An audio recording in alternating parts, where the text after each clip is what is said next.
So the first dish we're going to cook today is a goat cheese and beetroot dish, but it's got a bit more into it than that. So we're going to have a goat cheese flan with a celery sorbet on top. Then the goat cheese, we're going to have different variations. We're going to have some pickled candy beetroot, so it adds crunch and texture to the plate.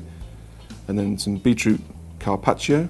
We're going to have some baby beetroots that have just been boiled and lightly roasted and seasoned. And then some goat cheese croquettes as well. And let's garnish with some beetroot tops. Now, the reason I use the beetroot and the goat cheese is beetroot's a nice winter earthy flavour. You get the big beetroots during the winter, and then as the season goes on to the spring, you get the baby ones come through, which are more tender and sweet. So it's just a different type of beetroots for the different seasons, and the dish is become my signature dish, so that's why I use the beetroot.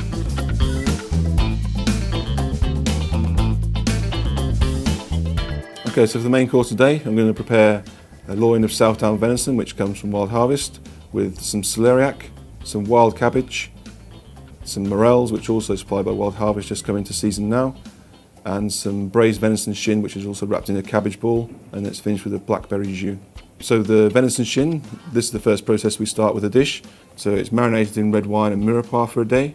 Then we take this out, drain it, seal them off, and then we pick the meat off, pick it down, and then we wrap it in a cabbage ball. Then the venison loin is pan fried, cooked medium rare, and allowed to rest. The Celeriac Fondants, we use the whole celeriac for this, so we make the little fondants, we sous vide them and cook them 85 degrees for 1 hour. Then we take them out of the water bath, and when we char grill them to give them a bit of a smoky flavour to them. Then from the celeriac trimmings, we make a celeriac puree, so the whole celeriac is used. And then char grilled again, just to give a bit of crunch and texture to the dish. And then it's garnished with some wild cabbage, which again is just quickly blanched for 1 minute. And the dish is finished with a game jus, which is made from the osso bucco braising juices. We reduce that down, pass it through muslin, and then a little creme de mure and fresh blackberries to give it the blackberry flavour.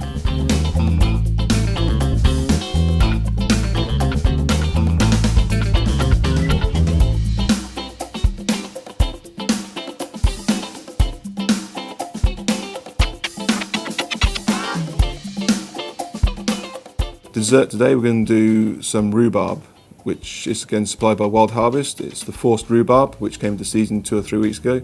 So first call came from Steph Wild Harvest. Nigel, I've got rhubarb in. Do you want to try some out? Forced rhubarb? Yeah, let's go for it. So we created a dish from this of a rhubarb crumble pie with a little creme brulee set custard. And the presentation of this dish is in quite a modern way. Although it's basically rhubarb and custard, it's got lots of different elements to it. So it's quite a complex dish.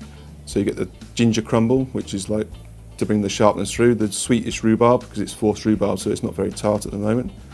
Some rhubarb sorbet, which is the forced rhubarb, which has been blanched and frozen with some stock syrup, and then some little rhubarb batons, some ginger crumble pieces, rhubarb fluid gel, and the freshness of the rhubarb sorbet, just to cleanse the palate at the end. And yeah, that's the rhubarb dish.